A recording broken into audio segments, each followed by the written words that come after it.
La route serpentait à travers une forêt dense, où les branches nues des baobabs se tendaient comme des mains osseuses vers le ciel nocturne. Le vent s'engouffrait entre les arbres, produisant un sifflement lugubre, semblable à des murmures étouffés. Dans une vieille voiture brinque-ballante, 5 amis roulaient depuis des heures. Leurs estomacs criaient famine, et la fatigue alourdissait leurs paupières. Le conducteur, Amadou, jeta un regard inquiet sur le tableau de bord, le réservoir était presque vide. On doit trouver un endroit pour manger et se reposer. J'ai l'impression qu'on roule dans un désert. T'as vu un village récemment? Demanda Aïcha, collée contre la vitre, scrutant l'obscurité. Le silence répondit à sa question. La route semblait abandonnée depuis des kilomètres. Pas une seule maison, pas une lumière, juste cette forêt oppressante qui s'étendait sans fin. Soudain, un panneau branlant apparut sur le bas-côté, à moitié caché par la végétation. La peinture s'écaillait, et les lettres rouges foncées semblaient avoir coulé comme du sang séché. Chez Maman Binta cuisine locale.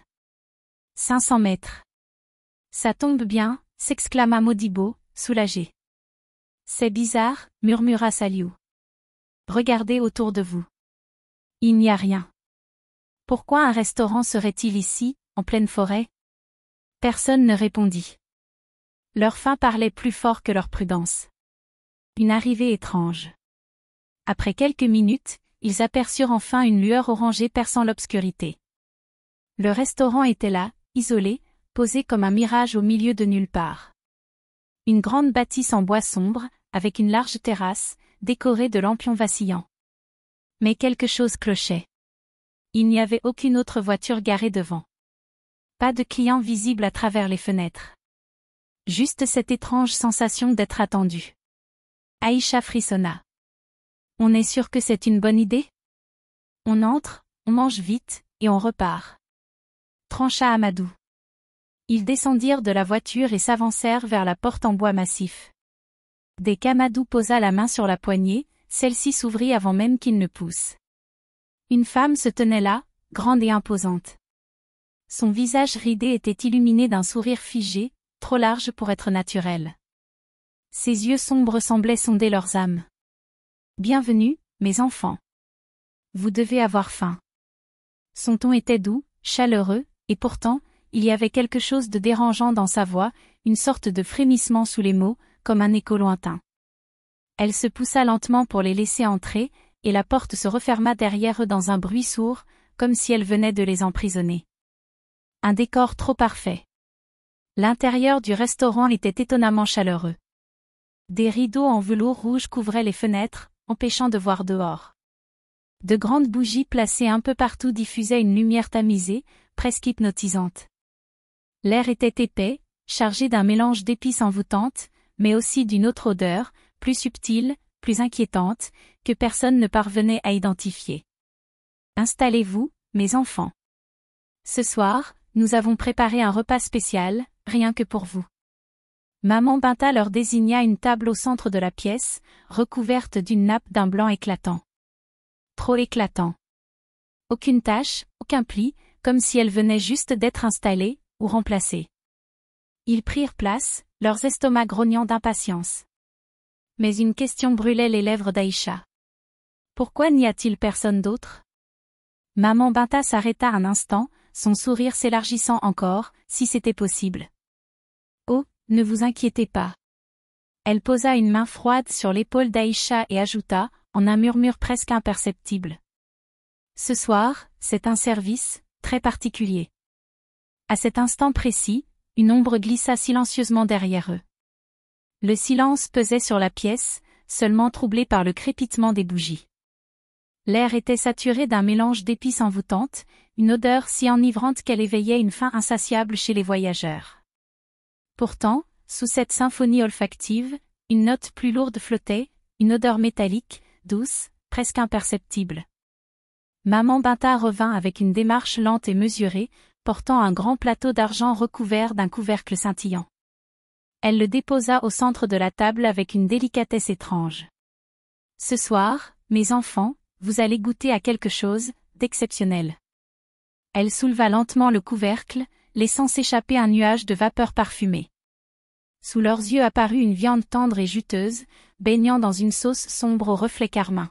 « Qu'est-ce que c'est » demanda Modibo, hypnotisé par l'arôme qui s'élevait de l'assiette. Maman Binta marqua une pause, son sourire s'élargissant comme une cicatrice qui s'ouvre. « Une recette secrète ? Un mets rare, réservé aux invités spéciaux. » Le goût du doute. Malgré leur fatigue et leur crainte, la faim fut plus forte que la méfiance. Ils prirent chacun une première bouchée. Un frisson parcourut leur corps. Jamais ils n'avaient goûté une viande aussi tendre, aussi fondante. La texture était parfaite, le goût d'une richesse inégalée, une explosion de saveurs dans leur bouche. Un silence béat s'installa. « C'est incroyable » souffla Aïcha. « C'est même trop bon » ajouta Saliou, troublé. « J'ai l'impression que je connais ce goût, mais je n'arrive pas à me souvenir d'où. » Amadou, lui, s'arrêta de mâcher, le cœur battant. Une pensée glaciale lui traversa l'esprit, et si ce n'était pas de la viande d'animal ? Il reposa lentement sa fourchette, observant maman Binta qui les fixait avec intensité, son sourire figé comme une poupée de cire. « D'où vient cette viande » demanda-t-il, la gorge serrée. Elle inclina légèrement la tête, comme amusée par sa question.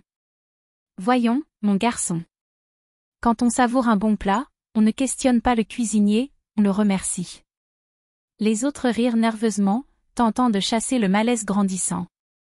Mais Amadou, lui, sentait son estomac se nouer. Le restaurant sans cuisine.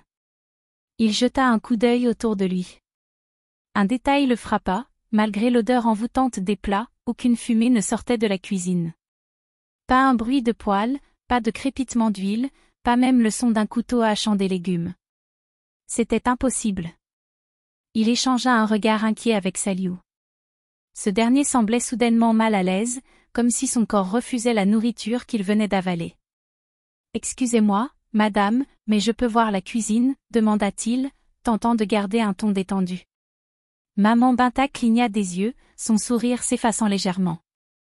Pendant un bref instant, son regard s'assombrit. « Oh ! Vous êtes curieux ?» Sa voix avait perdu sa douceur artificielle. « D'habitude, mes invités ne posent pas tant de questions. » Elle fit un pas en arrière, laissant apparaître une silhouette derrière elle. Un homme grand, massif, vêtu d'un tablier maculé de taches sombres. Il tenait un couteau de boucher dans une main et un os dans l'autre, un os qui ne ressemblait à aucun os animal. Les battements de cœur d'Amadou accélérèrent. Un détail glaçant attira son regard, il restait encore des fragments de chair accrochés à l'os. « Qu'est-ce que c'est » souffla-t-il, la bouche sèche. Maman Binta se contenta d'émettre un léger ricanement. « Vous posez trop de questions, mes enfants. Mangez, profitez. La nuit est encore longue. » Un service très particulier. Aïcha, qui n'avait pas encore saisi la gravité de la situation, voulut détendre l'atmosphère. « C'est vrai que c'est un peu bizarre, mais peut-être qu'ils ont une méthode de cuisson discrète. Après tout, on est en brousse. » Maman Binta la coupa net. « En effet. Nous avons une méthode unique. » Elle claqua des doigts. D'un coup, les portes du restaurant se verrouillèrent dans un claquement sinistre. Un frisson parcourut l'échine des voyageurs. « Pourquoi avez-vous fermé les portes » demanda Modibo, sa voix tremblante. « Parce que... » Elle s'approcha lentement, pencha la tête, et murmura d'une voix presque caressante. « Nos plats sont préparés avec une viande bien spéciale, et vous venez d'en faire partie. » Aïcha écarquilla les yeux, ses mains crispées sur sa fourchette. « Quoi ? Vous ne pensiez quand même pas que ce restaurant était ordinaire ?» Derrière eux, des bruits de palourdes résonnèrent. Deux autres hommes venaient d'apparaître, leurs regards sombres, leurs mains gantées de cuir.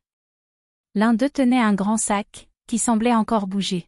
« Nos clients ne repartent jamais vraiment d'ici » poursuivit maman Binta, son sourire maintenant déformé par une joie sadique. Soudain, un cri étouffé monta du sac. Les voyageurs comprirent. Un frisson d'horreur se répandit en eux, les paralysant un instant. Et puis, le silence fut brisé par un hurlement. Saliou bondit de sa chaise. « Fuyez !» Mais la porte était fermée. Et derrière eux, les cuisiniers affûtaient déjà leurs couteaux. Le restaurant était devenu un piège mortel. Les murs semblaient se refermer sur eux, et l'air s'était alourdi d'une tension suffocante. Modibo tenta d'ouvrir une fenêtre, mais elle était solidement verrouillée. Aïcha, elle, était figée, le regard rivé sur le sac encore frémissant au sol. Un cri étouffé s'en échappa. « Il y a quelqu'un là-dedans » murmura-t-elle, la voix tremblante. Maman Binta éclata de rire, un rire guttural, inhumain. « Bien sûr, ma chérie. Nous devons toujours avoir du stock. » Saliou n'attendit pas une seconde de plus. Il attrapa une chaise et la lança de toutes ses forces sur une vitre. Le bois craqua sous l'impact, mais le verre tint bon. Les cuisiniers s'avancèrent, leurs couteaux brillants sous la lumière tamisée. « Asseyez-vous et mangez. » Ou bien. Amadou se leva d'un bond et hurla. « On ne mangera pas cette horreur. » Maman Binta soupira, secouant lentement la tête. « Quel dommage !» Elle claqua des doigts. Derrière eux, une trappe s'ouvrit brusquement dans le sol. Une odeur immonde s'en échappa, un mélange de pourriture et de sang séché. Dans l'obscurité sous leurs pieds, des ossements brillaient sous la lueur des bougies. La panique éclata. Modibo saisit un couteau sur la table et le lança vers un des cuisiniers, mais l'homme l'attrapa à main nue, sans même broncher. « Vous ne comprendrez jamais, » murmura maman Binta. Les jeunes reculèrent, leur dos frôlant la table maculée de sauce sombre. Une idée fulgura dans l'esprit d'Aïcha, le feu. Elle attrapa une bougie et la lança sur un rideau. Instantanément, les flammes se propagèrent. « Courez !» hurla-t-elle. La fumée se répandit, le chaos éclata. Dans la confusion, Amadou parvint à enfoncer une fenêtre avec une chaise. Le verre explosa. Un par un, ils sautèrent à l'extérieur, leurs vêtements accrochés par les éclats tranchants. Derrière eux, maman Binta hurla. « Vous reviendrez tous. Tôt ou tard. » Mais ils couraient déjà, pieds nus sur la terre froide, fuyant ce cauchemar vivant. Loin, très loin. Jusqu'à ce que le restaurant disparaisse dans la nuit. La voiture filait sur la route déserte, ses phares éclairant à peine l'obscurité dense qui les enveloppait. L'air était glacial, malgré la chaleur qui s'était emparée d'eux pendant leur fuite. Ils roulaient en silence, accablés par la terreur qu'ils venaient de vivre. Leurs mains étaient tremblantes, et leurs yeux étaient hantés par les visions du restaurant et de maman Binta. La forêt semblait les suivre, une ombre qui se resserrait autour de leur voiture.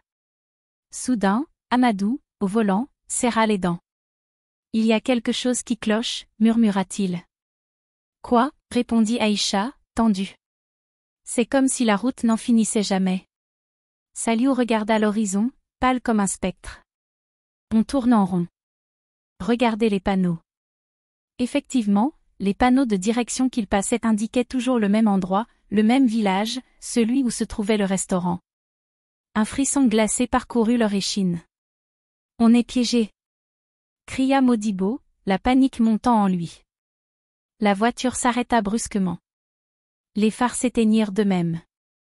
Un brouillard épais se forma autour d'eux, rendant la visibilité quasi nulle. Et, dans le silence qui suivit, ils entendirent des pas. Des pas lourds, lents, qui s'approchaient d'eux. Chapitre 6 – Les ombres du passé. Les bruits de pas se rapprochaient. Au début, ils étaient discrets, comme des murmures dans la brise. Puis ils devinrent plus forts, plus pressants. Comme une horde invisible qui les entourait. « Qu'est-ce que c'est ?» halta Aïcha, les yeux écarquillés. Soudain, une silhouette apparut dans le brouillard. Grand, menaçant, une silhouette de bête qui semblait se déformer à mesure qu'elle s'approchait. « C'est elle » souffla Saliou. Les autres tournèrent la tête vers lui, perplexes. « Qui ?» Maman Binta. Mais ce n'était pas elle. Non. C'était plus grand, plus effrayant. Un monstre déformé, avec des yeux noirs sans fond, des dents longues comme des rasoirs, et des griffes qui traînaient sur le sol, laissant des traces de sang frais. L'air devint lourd, comme si chaque respiration était un effort. Les amis étaient paralysés de terreur, incapables de bouger. La créature s'avança, son visage se métamorphosant à chaque pas. Puis, dans un éclat de lumière blanche, elle disparut. Ils étaient à nouveau seuls. Le brouillard s'éteignit comme s'il n'avait jamais existé. Mais la route, elle était toujours là. Ils n'étaient pas sortis. On est revenu au même endroit, murmura Modibo, les lèvres tremblantes. Les panneaux indiquaient toujours le même village. Après une longue marche dans la forêt, espérant trouver une issue, les amis arrivèrent à une clairière où une étrange lumière brillait au loin. Ils s'en approchèrent, mais ce qu'ils virent les figea sur place. Un autre restaurant, exactement le même. Ses fenêtres étaient noires, mais de la lumière en émanait. Cette fois, ils n'avaient plus de doute. C'était là qu'ils étaient condamnés à revenir, à chaque fois. L'ombre de maman Binta se dessina dans l'entrée, accueillante, mais d'un calme glacial. Je vous attendais. Elle les regardait avec un sourire de plus en plus large, de plus en plus déformé. Pourquoi êtes-vous si inquiets? Ce n'est que la fin du cycle. Elle tendit la main vers eux, une lueur malveillante dans ses yeux. Ce n'est pas la première fois que vous revenez, et ce ne sera pas la dernière. Les amis reculaient, sentant l'étreinte de la terreur se resserrer autour d'eux. Qu'est-ce que vous nous faites? Pourquoi nous piégez-vous? Pleura Aïcha. Maman Binta éclata de rire. Ce n'est pas moi qui vous piège. Vous l'avez fait vous-même, en mangeant dans mon restaurant. Chaque bouchée vous alliez à nous. Et à ce lieu. Soudain, tout autour d'eux, des ombres apparurent, se tordant dans une danse macabre. Les murs du restaurant se fissurèrent, et des bras glacés en sortirent, les saisissant, les tirant vers l'intérieur. Les jeunes se débattirent, mais leur force semblait s'épuiser à chaque mouvement. Des voix chuchotaient à leurs oreilles, des murmures d'agonie.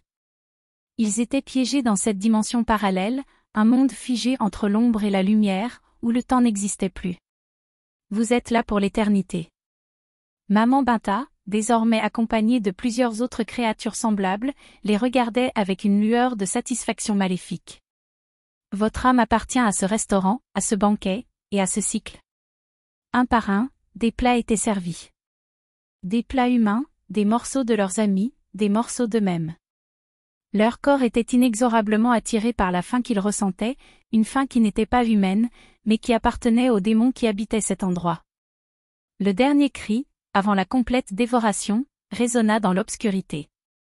Le restaurant, lui, resta intact, prêt à accueillir de nouveaux invités.